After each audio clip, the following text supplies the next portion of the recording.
Zapisni yoqib qo'ydim. Abdulloh xo'ja.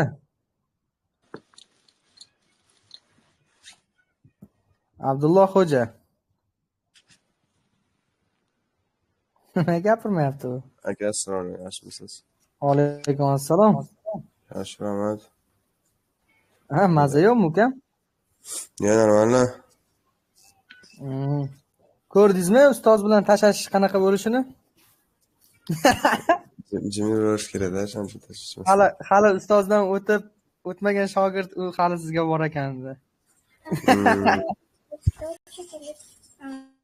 Hazil uka. Ertaga yana urinib ko'ramiz. Bo'ldi, o'zim yuzlik qilib beraman. Bo'ldi, xo'p. Bekzod, siz qandaysiz? Charchamayapsizmi? Abdulaziz Xormiy, charchamayapsizmi? Rahmat, yaxshimisiz? Siz yaxshimisiz? Rahmat, Allohga shukr. Ko'rdingizmi darslarni Bekzod? Ha, ko'rdik. Tushunarli bo'ldimi ozroq bo'lsa ham? Ha, tushunarli. Xudo xohlasa yetkazib olamiz yana. Sizda zehningiz yaxshi-yu, xudo xohlasa yetkazdirib mana qo'yib ketasiz. Xudo xohlasa. Bo'ldi. Xo'p, bugun ikkita narsa o'rganamiz. Xudo xohlasa sizlar bilan. Bu ikkala narsa ham sizlarga foydali bo'ladi. Inshaalloh. Qaranglar. Xo'p. Hozir men shunday o'zim unim bor edi, akkauntim qani? Hop.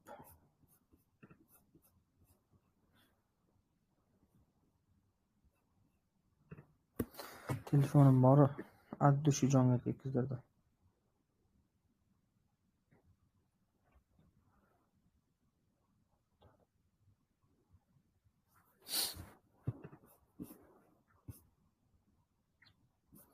Ovozim eshitilyapti, ekranim ko'rinyaptimi? Ha, ovozingiz eshitilyapti aka. Ekran qayerda ko'rinadi? Ekran yo'q-ku. Hozir ekranni yoqyapman. Hozir endi yoqaman-da. Bo'ldi, yondi.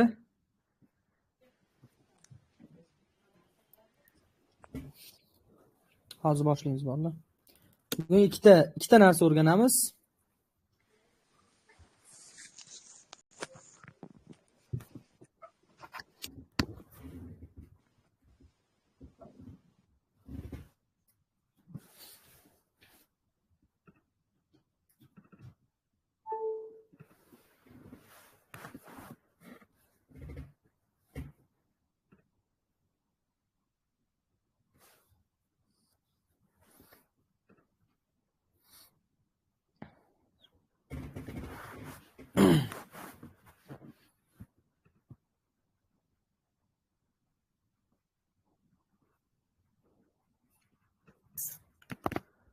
Bitta zagruzga qo'ysak, bizda akkauntga kirildi.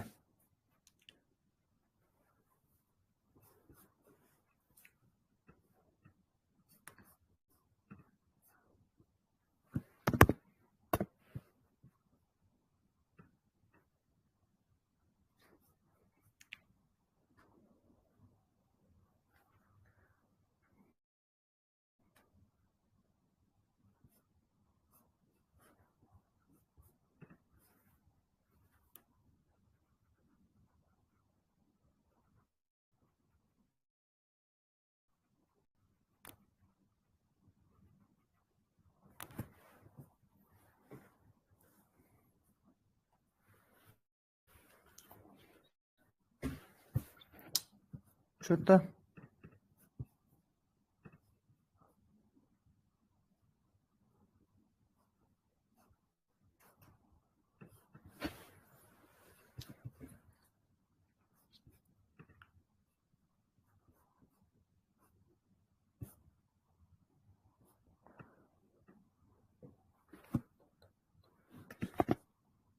internetda muammo qilyaptimi bu?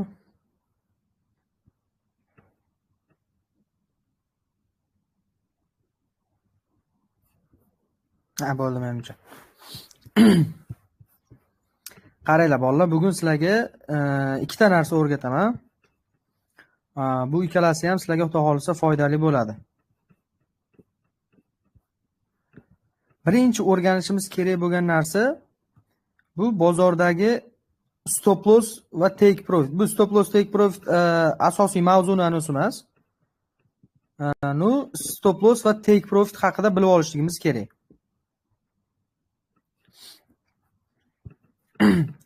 Qaranglar, stop loss nima degani, take profit nima degani. Oldin hech kim eshitmagan bu narsani. Hozir necha kishi darsni ko'ryapmiz, xudo xolasa? 4 kishi, ha? 3 kishi. Abdulloh aytish shart emas siz. Hop, stop loss degani, buni o'zingizlar uchun yozib qo'yinglar yoki shuni eslab qolinglar. Bu bizning bozordagi zararimiz hisoblanadi. Zararimiz. Take profit esa bu bizning bozordagi foydamiz hisoblanadi. Endi bu nima degani desak, masalan, bitta bitim ochganimizda, masalan, how USD deganmi yoki out USD deganmi, любой bitta valyutniy para yoki metallarga bitim ochganimizda, u bitimimiz zararga ketib qolishligi ham mumkin, to'g'rimi? Masalan, gapirib turaveringlar, bolalar, eshitmayapsizlar, eshitmay qolayotganinglar bir anaqa qilib qolmay. Aka, uzr, gapingizni bo'ldim. Menda ekran qip-qizil ko'rsatyapti. Hammada shundaymi? Ko'rinmayapti. Yo'q, Ko'ryapti. Aka, bitta qayta qo'rasizmi? Kirib chiqaverasizmi?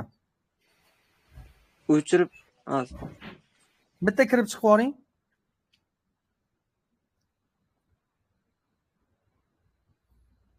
Endi-chi aka? Bo'ldi, endi ko'rindi aka. Rahmat. Qaranglar, mana stop loss bilan o'sha faqat iltimos bolalar, shu tushunayotgan bo'lsanglar, o'shani gapirib tursanglar menga ham qulayroq bo'ladi-da. Stop loss bilan take profitimizni oddiy ma'nosi nima? Stop loss demak zararimiz ekan, take profit foydamiz. Bunda zararimiz yoki foydamiz bunisi nima keragi bor desak, masalan, bitta bitim ochyapmiz. Mana deylik, mana CAD JPY parasida turibmiz ekan. Kanada dollari va Yaponiya yenasi. Bitimimizni masalan mana shu qismdan boshlab ochdik. Ochgan paytimiz bozor, misol uchun biz buy uchun ochgandik, u bozor mana pastga qarab tushib ketdi, ko'ryapsizlar. Endi masalan asosiy balansimiz bor bizda, nechidir dollar balansimiz bor. U balansimiz agarda biz ochiq qolib ketadigan bo'lsa, u pastga tushib ketaversa, bilmaymiz, u hozir mana bu yerdan qaytib qolibdi, lekin dal tushib ketib qolsa nima qilamiz? U juda ham katta zararga kirib ketishimiz mumkin. O'shaning uchun har bitta bitimda stop loss va take profit bo'ladi. Bu nima degani desa, mana masalan bozorda shu yerdan buy bitimini ochdingiz, bozor pastga tushyapti. Mabodo shu yerdan o'tib ketib qolsa, bitimda avtomatik yopkin deb o'sha qo'yib qo'yiladigan narsa. Uni qanaqa qilib qo'yadi? Hammasini o'rgataman hali. Telefonni ishlash versiyasiga hali yetib kelmadik. Faqat hozir hamma narsani o'rganib chiqsak bo'ldi. Demak, stop lossimizni bu yerga qo'yib yuboramiz. Endi misol uchun bozor mabodo biz kirgan joyimizdan pastga tushib ketib qolsa ham, ma'lum bir zararda aniq yopiladi. Tushundinglar, ha? Take profit esa eshitilyaptimi? Ha, aka. Take profit esa xuddi shunga o'xshab foydada yopadi. Masalan, o'sha bozor o'sha qismga yetib borganda o'zi avtomatik yopadi bitimni. Nimaga unday o'zi yopadi desanglar, masalan sizlar telefonni o'chirib qo'ygan bo'lishinglar mumkin, ish bilan shug'ullanayotgan bo'lishinglar mumkin. Mabodo bozor o'sha joyga yetib borib pastga tushib ketib qolsa, zararli ham bo'lib qolishimiz mumkin, foydadan ham quruq qolishimiz mumkin. Buni oldini olish uchun o'sha stop loss va take profit qo'yiladi. Endi birinchi darsimizda biz pipsni o'rgangandik, to'g'rimi? Ya'ni mana qaysidir narxdan qaysidir narxgacha borsa, necha pips bo'lganini topa olardik, to'g'rimi? Mana hozir men bitta misol beraman, o'shani bitta bajarib ko'rasizlar. Masalan,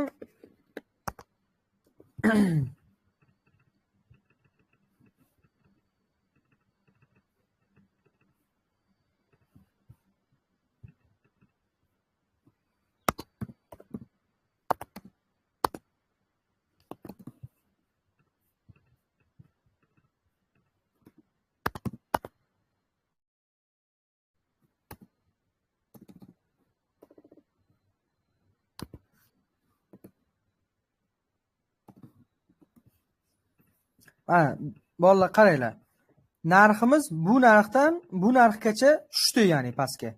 Shunda o'rtada necha pips farq bo'ldi? 7 mi? Buni kim to'pdi? Ha? 7. 7 pips, to'g'ri Bezod. Chunki mana bizning qonun qoida bo'yicha oxirgi raqam hisoblanmaydi. valyutniy parada va butundan keyin 4 ta raqam olishimiz kerak. Demak, 30-24 narxdan 30-17 narxgacha tushsa, bozorda 7 pips masalan o'zgarish bo'lgan bo'ladi. O'sha 7 pips ya'ni. Demak, endi mana hozir sizlar bilan bozorda prosta analiz qilib ko'ramiz.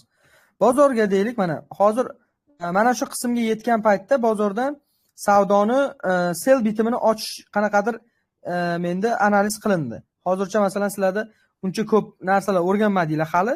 O'shaning uchun deylik analiz qilmaymiz-da, prosta chetdan sell olaman deb aytamiz. Endi stop loss qo'yishimiz kerak.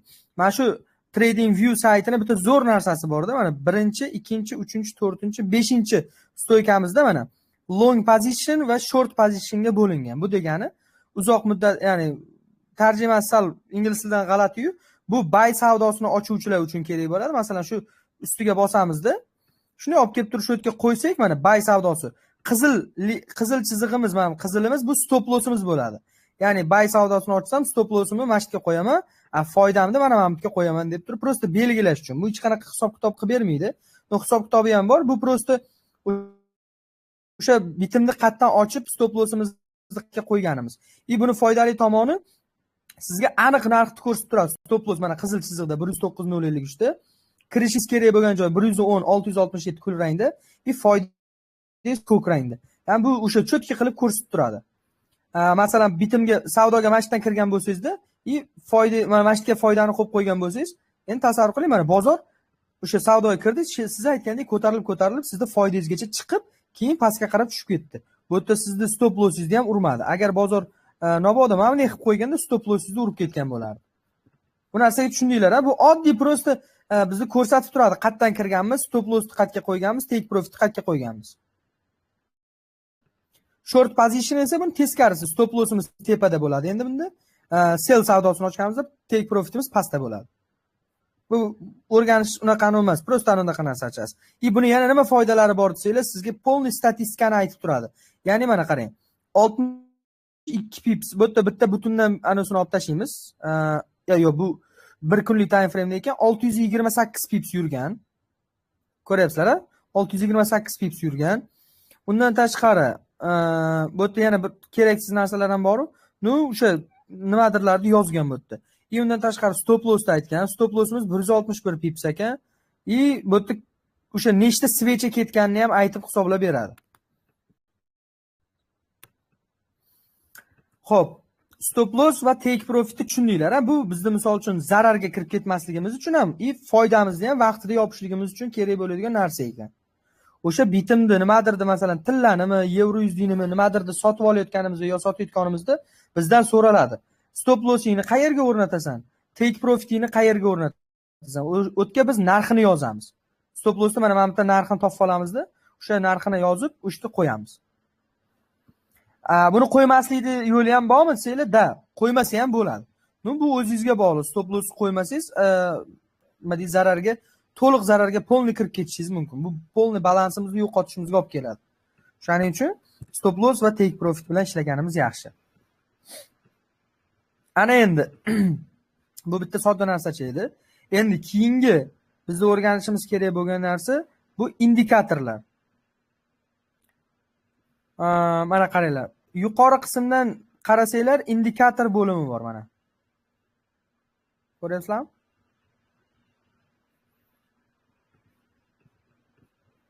Indikatorda o'zi nima? Nima foydasi bor buni? Nima yordam beradi bizga? Indikator qaranglar, ikkita turga bo'linadi. Eshityapsizlar-a, bolalar? Abdulaziz, meni internet yaxshi emasmi? Cho'ti ko'rmayapti indikator. Yoki boshqalarda ham shunaqa. Hozir ko'rinyaptimi sizda, aka? Buni yo'q aka? Ha, aka. Chizdim, yana o'qib qo'ydim-da. Menda ko'rinyapti. Bekzod, sizdachi? Yo'q, internet yaxshi emas shekilli. Bitta hozircha yozib bir nimadirlar chizganim yo'q. Prosta tushunib olsangiz bo'ldi. Qaranglar. Indikatorimiz ikkita turga bo'linadi-da.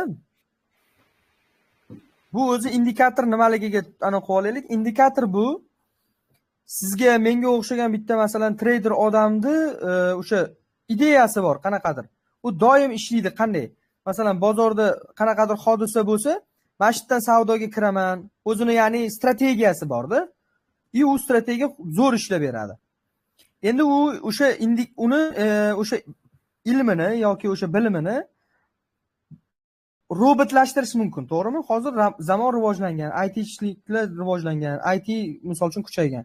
Demak, o'sha IT'chnik odam, ya'ni kompyuterni yaxshi tushunadigan programmist odam, uni g'oyasini kompyuterlashtirib qo'yadi, ya'ni avtomatlashtirib qo'yadi.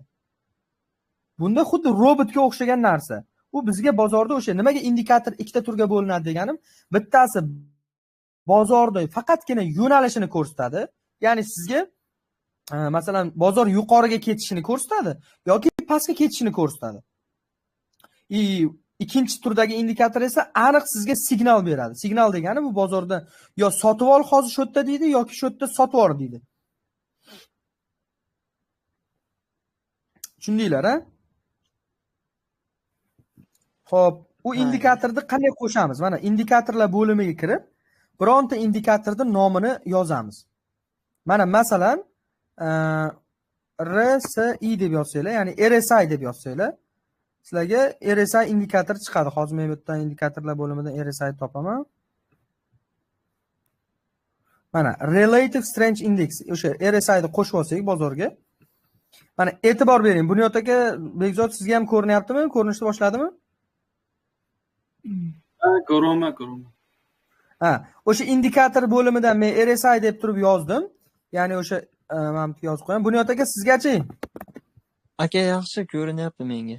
Bo'ldi. O'sha RSI indikatorni qo'shib olganimizdan keyin e'tibor beringlar, grafikimizning pastida yana bitta grafik paydo bo'ldi.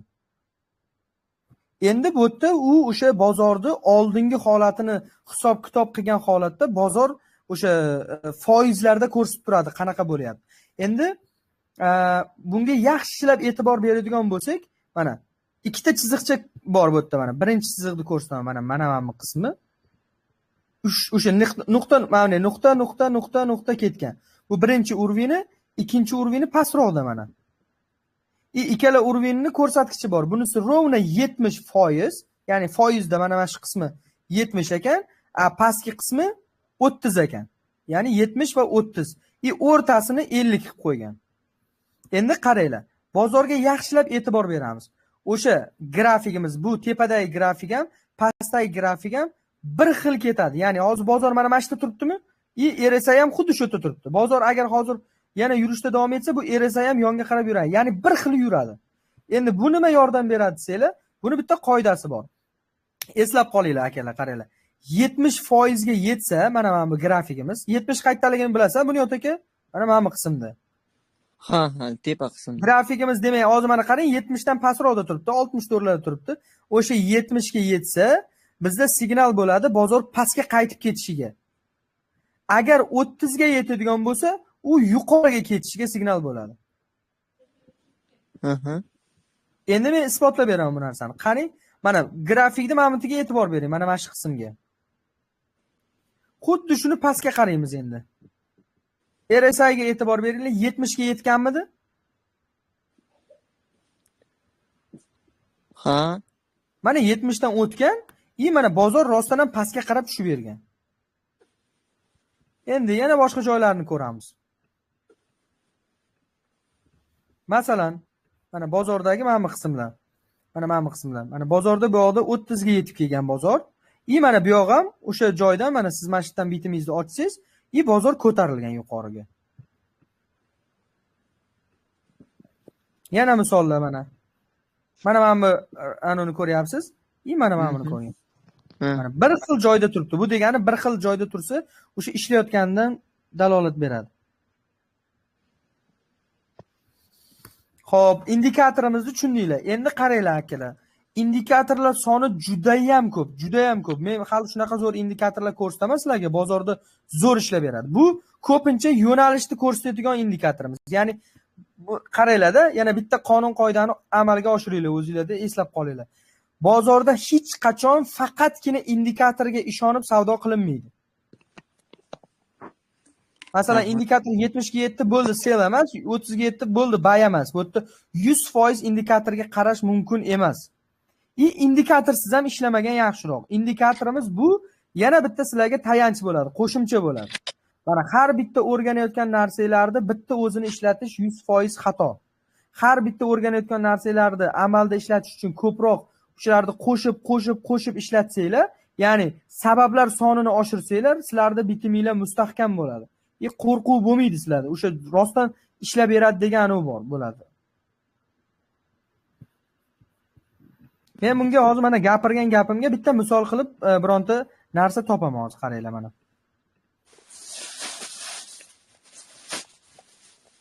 Bu indikator chiziqlar shunchaki sabab demoqsizda bir.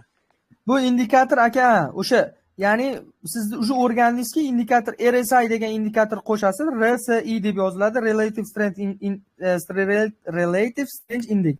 Hozir mana bu ketdi.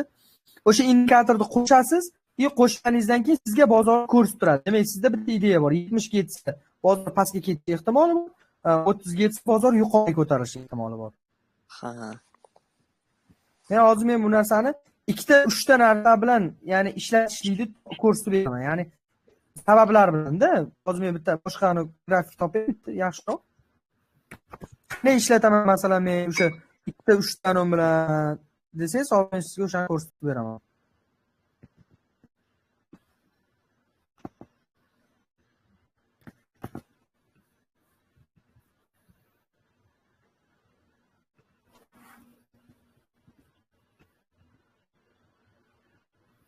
Mana aka qarang. Bu narsani hozir men bitta zagruzka qo'ydim.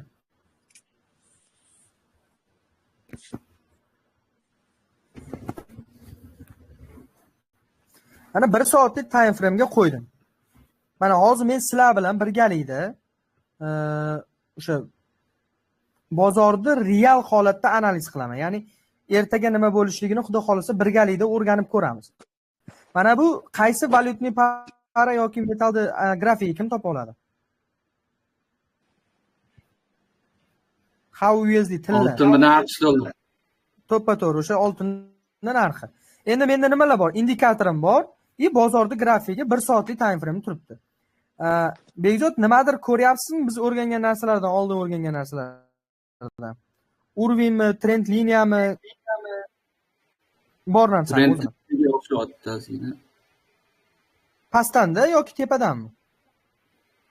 Pastdan. To'ppa-to'g'ri mana.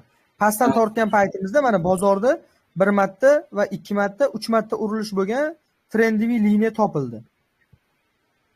Xo'p, men buni o'sha aniq ravon qilib qo'yishlikka harakat qilaman. Mana dumi bilan buzib o'tsa, bu bozor buzildi degani emas. Mana mana shu yerda o'ziga qo'yaman. Juda ham zo'r joydan bozor mana reaksiya ko'rsatdi. Ya'ni Bunyod aka, bu nechta anunda trend liniyada nechinchisidan savdoga kirishimiz kerak edi? Bilmadim aka. Nimaga esdan chiqdimi aka? Videolar bir qaytarasizmi deyman. Trend liniyani 3-chisidan savdoga kirishimiz kerak. Chunki 2-chisidan savdoga kira olmaymiz. O'sha ikkinchisi bu bizga trend liniya bo'lganini nima deydi? Isbotlab beradi. Masalan, bozorda mana buni o'chirib tashlayman. Bu yog'ini ko'rmayapsiz-da. Bozor shu yerdan ko'tarilib ketyapti. Siz aytasiz mana 1 marta, 2 marta urilgan. Demak, bozor qachondir qaytib qolsa, shu 3-chisidan savdoga kiraman deb analiz qilishimiz mumkin. Demak, mana hozir analizimga e'tibor beringlar.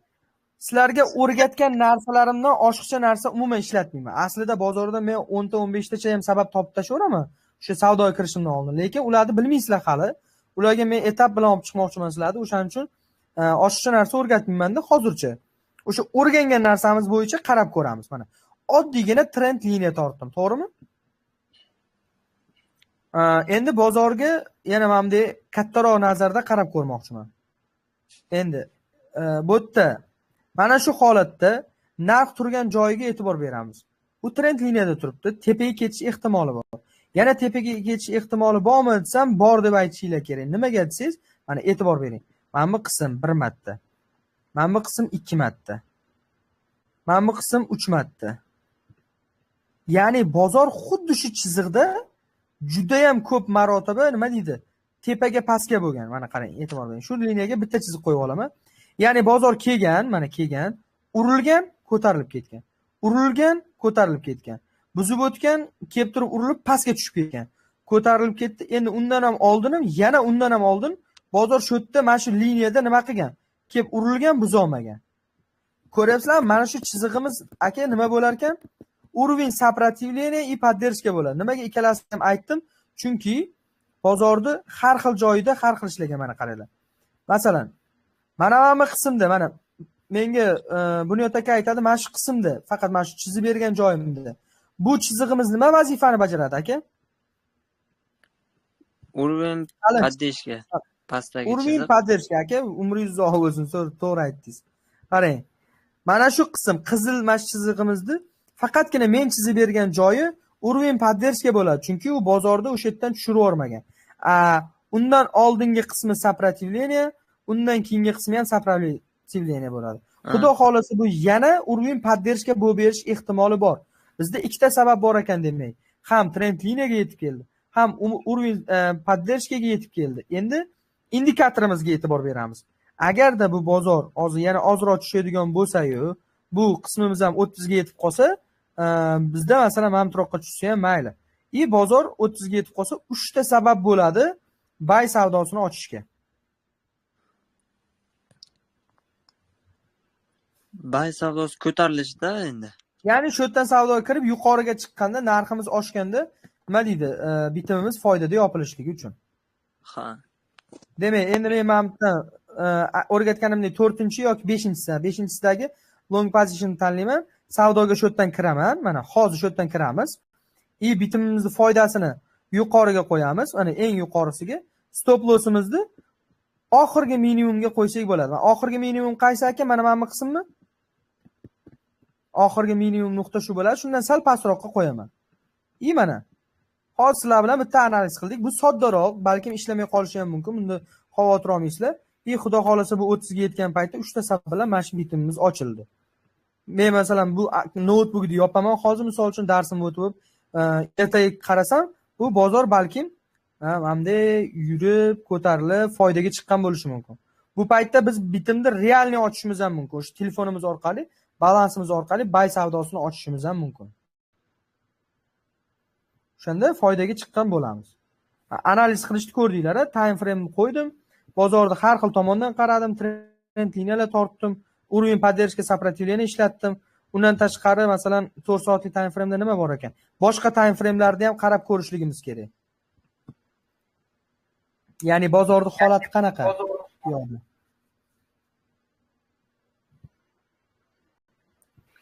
O'sha Abdulaziz, bitta savol bor edi.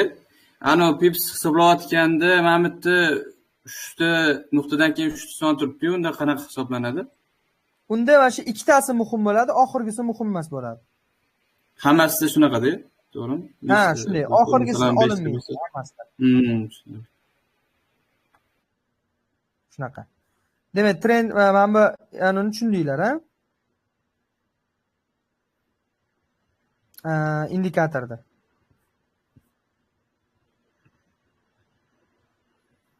Indikator tushundinglarmi bolalar? Ha aka, ha. Joyini topib olsak bo'ldi. Bu endi indikatorda misol uchun sizlarga bitta vazifada, bu endi o'zingizlar izlanishinglar uchun aytayapman. Mana shu YouTube ga kirib turib, bironta o'zbek tilidami, rus tilidami yozinglar. Лучший indikator trading yoki eng zo'r indikator yoki ingliz tilida the best indicator in forex o'sha yozib bitta indikator topib, ishlatib ko'rib, u nimaga ishlaydi, qanaqa ishlaydi, o'shani o'rganib yana darsda tushuntirib berasizlar. Indikatorlar soni juda ham ko'p. Pulli indikatorlar bor, bepul indikatorlar bor, kuchli indikatorlar bor. Hammasini indikatorlar juda ham ko'p. O'sha bironta indikator qarab ko'ringlar. Xo'pmi? Xo'p aka, xo'p. Xo'p. Stop loss take profit tushundinglar, indikatorda tushunib oldinglar. Endi qaranglar, faqat yanagi darsimizda uje muhimroq narsaga yetib kelyapmiz. Uje maydalashaversak, qolib ketib qolamiz. O'shaning uchun endi yanagi darsda ko'proq narsa o'tilinadi. O'shaning uchun o'tgan dars narsalarini yaxshilab takrorlab olinglar. Yanagi darsdan uje bitta aniq strategiya o'rganamiz. U strategiya kuchli strategiya mana shu bozorda aniq ishlab beradigan strategiya. Hozir mana shu yerda ham o'shani ishlatsak bo'ladi. Men buni prostani o'qib qo'yaman, mana shu chiziqni tortib qo'yaman. Hozir nimaligini o'rgatmayman. Mana shu chiziqda ham bozor agar buzib o'tadigan bo'lsa, yana bizda bitta sabab bo'ladi. 4 ta sabab bilan bay savdosini ochishlikka. Mana o'sha yana darsda o'sha strategiyani o'rgansanglar, o'sha sizlarda mana 4 ta sabab bo'lyapti. Yana 2-3 ta narsalar bor bu yerda. 5-6 ta sabab bo'lib ketadi bitim bay ochishga. Faqat hozir ularni bilmaymiz. Demak, tushundinglar, keyingi darsda o'sha aniq strategiyalarga o'tamiz. O'shaning uchun ham sizlar o'qimasliginglar kerak. Bu yoqdagi o'sha aka trendliklarni nechinchidan savdo qilamiz ham bilmadim deb qolsangiz aka bo'lmaydi-da. O'zingizni ustingizda ishlab, o'tgan mavzularni videolarini ko'rib, bemalol videolar sizda bor. Ko'rsangiz bo'ladi. Xo'pmi aka? Xo'p aka, xudo xolasa Ijodda takrorlamayman. sizda ham agar nimadir anolar bo'lsa, bemalol yozib, so'rab, nimadir tushunmagan bo'lsangiz ana o'qisangiz bo'laveradi. Bo'ldi, rahmat. Aha. Bugungi darsimizni tugataman. Videoni xudo xolasa hozir tashlab yuboraman sizlarga. Uyga aytsa mana shu o'zimiz o'rgangan RSI indikatorni ham ishlatib, ishlagan joylarini mana bunday belgilab skrinshot qilib tashlaysizlar mana, ya'ni mana masalan mana bu yoqda, mana bu yoqda 30 ga yetgan. O'shaning uchun tepaga ketdi deb menga belgilab tashlab yuborsanglar, 2-3 ta tushunganinglarni men bilib olaman. O'zingizlar bitta indikator topib, menga nomini yozib yuborasizlar. Mana shu indikator, mana men o'zim ishlatdim. Qonun qoidasi bunaqa deb qo'ysanglar, darsda tushuntirib berasizlar. Ha, tushunarli. Xo'p, bolalar, unda darsimizni tugatamiz. Bu telefondan qanday chiqaradi aka bu indikatorni? Hozir men skrinshot qilib tashlab yuboraman aka sizga telefonnikini. Xo'p, rahmat aka. Xo'p akalar, mayli, charchamanglar, yaxshi dam olinglar. Rahmat aka, xo'p. Xo'p.